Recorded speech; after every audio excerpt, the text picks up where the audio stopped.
നോക്കാം. 2 ദിവസത്തെ സന്ദർശനത്തിനായി ബിജെപി അധ്യക്ഷൻ നിതിൻ നവീൻ ഇന്ന് കേരളത്തിലെത്തും. നിയമസഭാ തെരഞ്ഞെടുപ്പ് ഒരുക്കങ്ങളുടെ ഭാഗമായാണ് എത്തുന്നത്. ഉച്ചയ്ക്ക് കൊച്ചിയിൽ ബിജെപി സംസ്ഥാന കോർ കമ്മിറ്റി യോഗത്തിൽ പങ്കെടുക്കും. എറണാകുളം, ആലപ്പുഴ ജില്ലകളിലെ ബൂത്ത് പ്രസിഡന്റുമാരുടെ യോഗത്തെ അഭിസംബോധന ചെയ്യും. ബിജെപി സംസ്ഥാന ഭാരവാഹി യോഗത്തിലും നിതിൻ നവീൻ പങ്കെടുക്കും. ദേശീയ അധ്യക്ഷനായി തെരഞ്ഞെടുക്കപ്പെട്ട ശേഷം ആദ്യമായാണ് നിതിൻ നവീൻ കേരളത്തിലെത്തുന്നത്.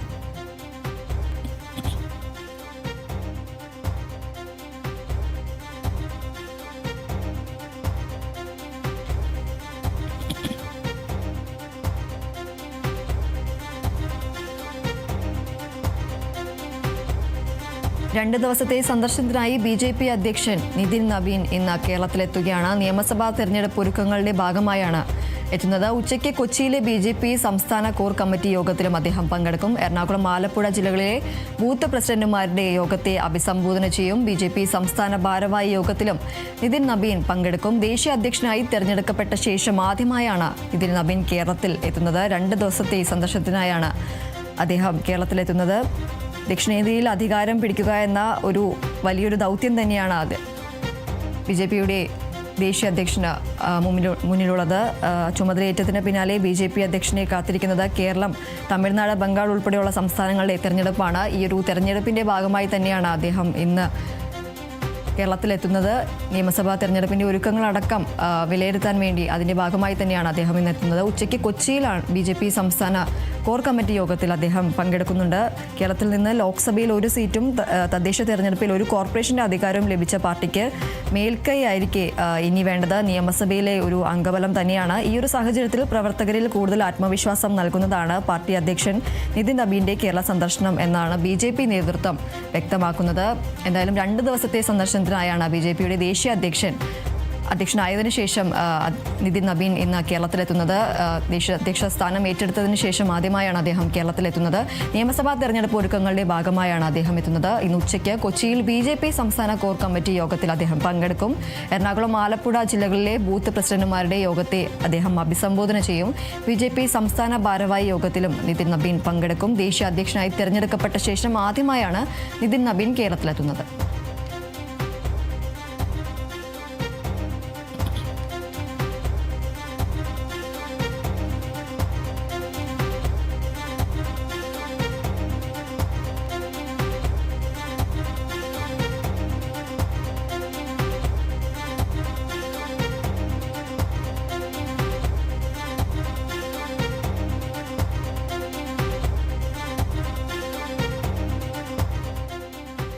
സർക്കാർ ഓഫീസുകളുടെ പ്രവൃത്തി ദിവസം ആഴ്ചയിൽ 5 ദിവസമായി കുറയ്ക്കുന്നത് ചർച്ച ചെയ്യാൻ ചീഫ് സെക്രട്ടറി വിളിച്ച യോഗം ഇന്ന് വിവിധ സർവീസ് സംഘടനകൾ യോഗത്തിൽ പങ്കെടുക്കും. രാവിലെ 10 മണിക്ക് ഓൺലൈനായിട്ടാണ് യോഗം ചേരുക. നേരത്തെ മാറ്റിവെച്ച യോഗമാണ് ഇന്ന് ചേരുന്നത്. ഓരോ സംഘടനയിൽ നിന്നും ഒരു പ്രതിനിധിയെ പങ്കെടുപ്പിക്കാനാണ് ചീഫ് സെക്രട്ടറിയുടെ നിർദ്ദേശം. പ്രവൃത്തി ദിനം ചുരുക്കുന്നതിനോട് എല്ലാ സർവീസ് സംഘടനകളും യോജിക്കുന്നുണ്ട്. ഓഫീസ് സമയം ദീർഘിപ്പിക്കുന്നതിനും അവധികളിൽ കുറവ് വരുത്തുന്ന കാര്യത്തിലും തീരുമാനമായിട്ടില്ല. ഈ സർക്കാരിന്റെ കാലാവധി തീരുന്നതിന് മുമ്പ് അന്തിമ തീരുമാനം എടുക്കാനാണ് ശ്രമം. ജോലി സമയം 1 മണിക്കൂർ കൂട്ടുന്നതിനെ സർവീസ് സംഘടനകൾ എതിർക്കുന്നില്ല. എന്നാൽ പൊതു അവധികൾ കുറയ്ക്കണമെന്ന നിർദ്ദേശത്തെ ശക്തമായി എതിർക്കുകയാണ്.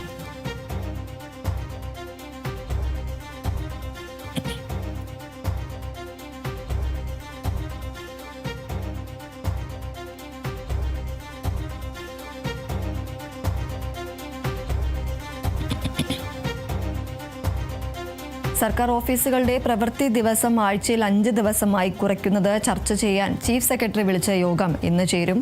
വിവിധ സർവീസ് സംഘടനകൾ യോഗത്തിൽ പങ്കെടുക്കും. രാവിലെ 10 മണിക്ക് ഓൺലൈനായാണ് യോഗം ചേരുക. നേരത്തെ മാറ്റിവെച്ച യോഗമാണ് ഇന്ന് ചേരുന്നത്.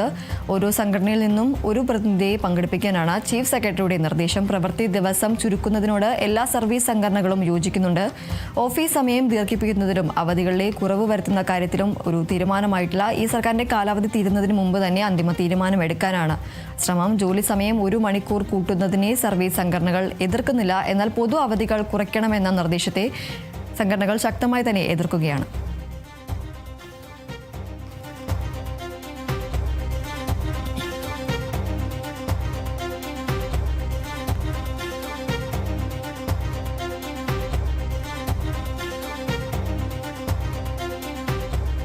ലോക്സഭയിൽ പ്രതിഷേധം തുടരാൻ പ്രതിപക്ഷം. ഇന്ത്യ അമേരിക്ക വ്യാപാര കരാർ, ലോക്സഭാ പ്രതിപക്ഷ നേതാവ് രാഹുൽ ഗാന്ധിക്ക് സംസാരിക്കാൻ അവസരം നൽകാതിരുന്നത് എന്നീ വിഷയങ്ങളാണ് പ്രതിഷേധം. ലോക്സഭയിൽ ഇന്ന് നടക്കുന്ന ബജറ്റ് ചർച്ചയോട് സഹകരിക്കേണ്ട എന്നതാണ് പ്രതിപക്ഷ തീരുമാനം. വിവരങ്ങളുമായി ആന്റണി ജിസ്റ്റോർ ചേരുന്നു.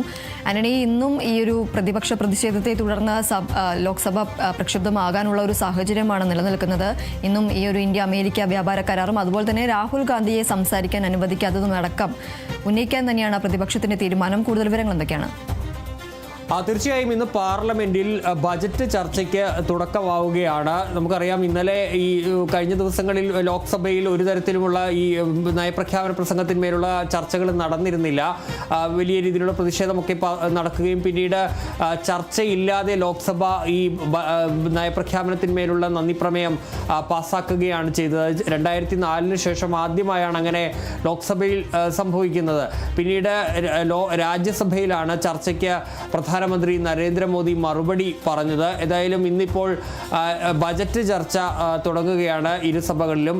ലോക്സഭയിലും ഈ ചർച്ചയിനോട് സഹകരിക്കേണ്ടതില്ല എന്ന നിലപാടിലാണ് കോൺഗ്രസ് അടക്കം ഉള്ള പ്രതിപക്ഷ പാർട്ടികൾ ഉള്ളത്. കഴിഞ്ഞ ദിവസത്തേതുപോലെ തന്നെ പ്രതിഷേധം തുടരാനാണ് പ്രതിപക്ഷത്തിൻ്റെ തീരുമാനം എന്ന് പറയുന്നത്. നമ്മൾ കണ്ട പോലെ കഴിഞ്ഞ ഈ 1-ാം തീയതി ബജറ്റിന് ശേഷം കഴിഞ്ഞ തിങ്കളാഴ്ച സാധാരണ നിലയിൽ ബജറ്റ് ഈ സമ്മേളനം തുടങ്ങിയ ഘട്ടം മുതൽ തന്നെ വലിയ രീതിയിലുള്ള പ്രതിഷേധമാണ് പ്രതിപക്ഷത്തിൻ്റെ ഭാഗത്ത് നിന്ന് ഉണ്ടാകുന്നത്.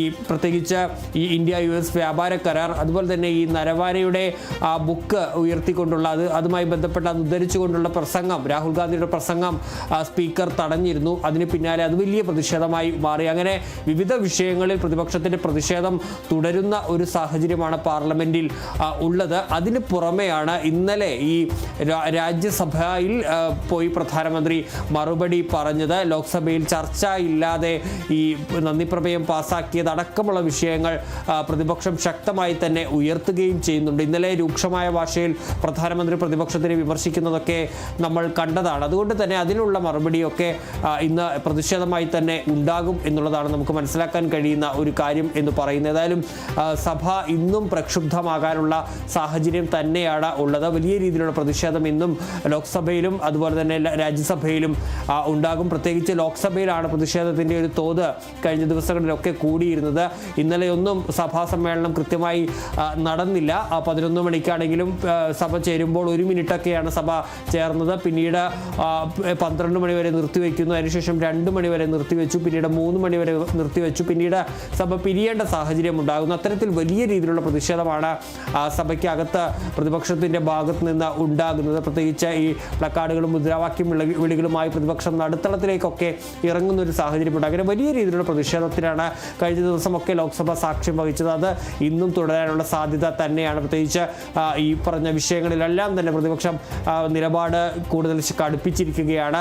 ഒരു തരത്തിലും ഈ ബജറ്റ് ചർച്ചകളോട് സഹകരിക്കേണ്ടതില്ല എന്നുള്ളതാണ് പ്രതിപക്ഷത്തിൻ്റെ ഒരു തീരുമാനം എന്ന് പറയുന്നത്.